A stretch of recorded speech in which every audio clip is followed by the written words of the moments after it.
Welcome to Excel Magic Trick number 1030. Hey, if you want to download this workbook and follow along, click on the link below the video. In this video, we want to talk about prices. We have these prices here, and we need to round to the nearest 50 bucks. We also want to talk about time values, which are always serial numbers between 0 and 1 underneath that number, that time number formatting. But we want to be able to round times to the nearest second. Now, in 2007, 10, and 13, there's the mround function. It is just flat out easy. Mround, you give it the amount and then the multiple. I'm going to click there on that 50 and F4. Now to round up or down accordingly. Control Enter, double click and send it down. So these all get rounded to the 50 bucks, right? $74.99, but as soon as it hits halfway between or above, it's going to go up to the next $50 increment.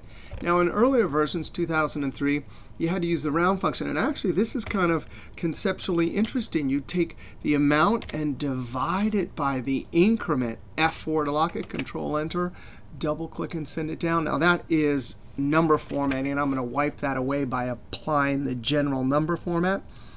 You could see all of these amounts here have point whatever, but they're all less than 0.5, and these are 0.5 or higher. So we can take this amount created by dividing it by the increment and round it using the regular round function, which has been around forever, to the 0. The 0 says round to the integer.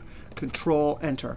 Now we get a bunch of 15s and 16s, and we can simply column highlighted, active cell, hit the F2 and multiply that amount times the increment. F4, and I'm going to repopulate that edited formula into the column. Control Enter. So round and mround, great for pricing when you're rounding to a certain amount or multiple. I have a few other rounding videos because there's other ways to round, so you might be interested in that. Now, time. Time is always a number between 0 and 1. If I were to go up to the home and apply a time format, you could see that these are all to the second. However, there's some extraneous decimals there which mess up some calculations. Now, if you don't understand serial numbers for time and date, here's a great one for time. Has 10 amazing examples. Control Z. Control Z. Well, we can certainly use the mround, but I already left that there. We got to figure out how many seconds there are in a day. Of course, there's 24 hours times 60 minutes times 60 seconds. So that'll be our number of seconds in a day. So I'm going to use the mround.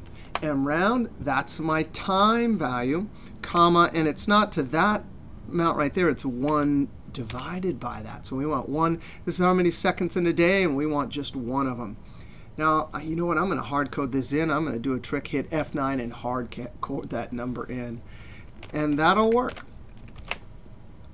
Now, notice we get slightly different numbers. And here's the thing about time that can be so confusing. If you really need rounded to the second, if you apply number format here, time, it'll all look the same. But the numbers under here are different than the numbers under here. Control Z. And then, of course, round, you'd have to do something slightly different. You'd take the actual time amount, and it's divided by 1 divided by this. So we simply multiply this, F4, comma, round to the 0. And this should be times 1 divided by this number. So simply going to divide by that number. Control Enter. Double click and send it down. And again, if you highlight all these, you know that time or any number formatting is a facade. It only sits on top. The underlying number sometimes can be quite different. So rounding to the second is sometimes important. All right, we'll see you next video.